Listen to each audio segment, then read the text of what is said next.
SAVE Act debate isn't really about voter ID. Let's be honest about what this actually is about. This is about whether the administrative state can continue running elections on an honor system while simultaneously claiming our democracy is under an existential threat. You can't have it both ways. Here's what Anna Paulina Luna and the House Freedom Caucus are really doing with the SAVE Act. They're forcing a constitutional confrontation that the establishment has avoided for decades. Article 1, Section 2 is crystal clear. The House is composed of members chosen by the people of several states. Not people in the several states, not residents, the people, meaning citizens. The SAVE Act simply operationalizes what the Constitution already requires: documentary proof of citizenship for federal voter registration. Now here's where it gets really interesting. The National Voter Registration Act of 1993, the Motor Voter Law, it specifically prohibits states from requiring documentary proof of citizenship for federal elections. You caught that, right?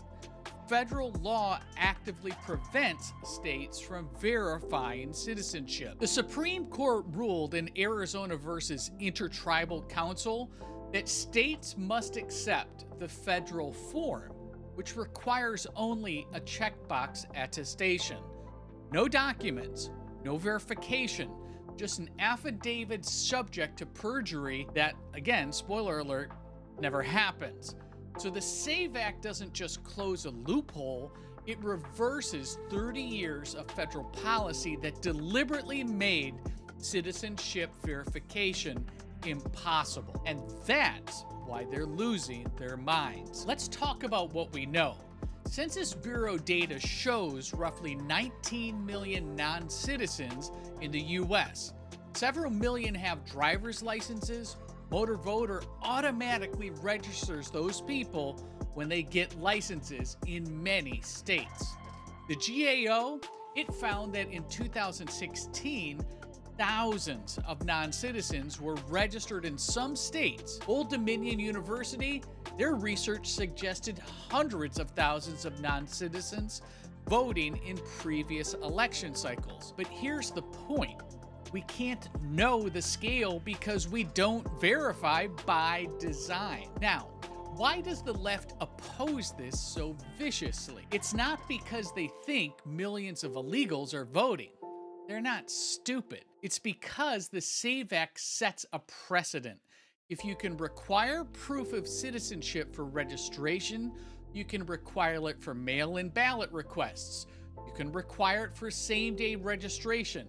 And you can require it for automatic registration, which means the entire infrastructure of ballot harvesting and low verification voting that's been built for 30 years, well, that starts to crumble fast. And here's the part that should concern everyone, regardless of which party. The Voting Rights Act was justified under the 15th Amendment, protecting citizens from racial discrimination in voting. But somewhere along the way, expanding access became synonymous with reducing verification. We went from every citizen can vote to verification itself is suppression. That's not a civil rights argument. It's an anarchist's argument. Think about the position that the Democrats are taking. They'll tell you that Russia interfered in our elections through Facebook ads. It's an existential threat to democracy. But actually verifying that voters are citizens? Well, that's unnecessary. You're paranoid. You're racist. You interfered in our democracy by buying $100,000 in Facebook ads, but we're not going to verify that 19 million non-citizens aren't voting. This level of cognitive dissonance is just staggering. Here's the other brilliant move with the SAVE Act. It doesn't mandate state election procedures. It only applies to federal registration. So those blue states, they can keep their loose systems for state and local races. But for Congress and the presidency, citizens only, verification required. And that, my friends, is constitutionally bulletproof. The Elections Clause gives Congress plenary power over federal elections. And this is why Thune agreeing to the standing filibuster is so critical. If Democrats want to block citizenship verification, they're going to have to stand on the Senate floor and argue that requiring proof of citizenship is un-American. On camera, 4 hours. Good luck, Chuck Schumer, explaining all of that nonsense in a 30-second attack ad. It won't work. Senator Johnson spoke for 8 hours to prevent verification that only citizens vote. Does that sound weird? Of course it does.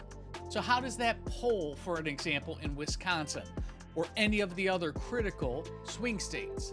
The left's argument boils down to this. Requiring documentation is a burden, and any burden on voting is a suppression of voting. But that's not a legal argument.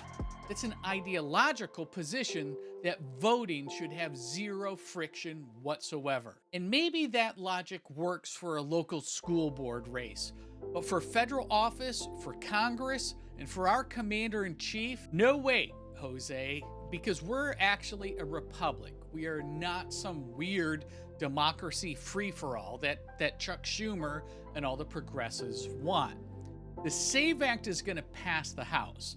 The question is whether the Senate Republicans have the spine to force it through. Because if they don't, they're actually admitting that integrity in our elections is negotiable, that citizenship is meaningless, and that the Constitution's explicit limitation of voting to just the people, well, that's just a suggestion. And if that's the position of the Republican Party in 2026, then honestly, what is the point? We're either serious about sovereignty and citizenship, or we're not. And the SAVE Act is the test. We won!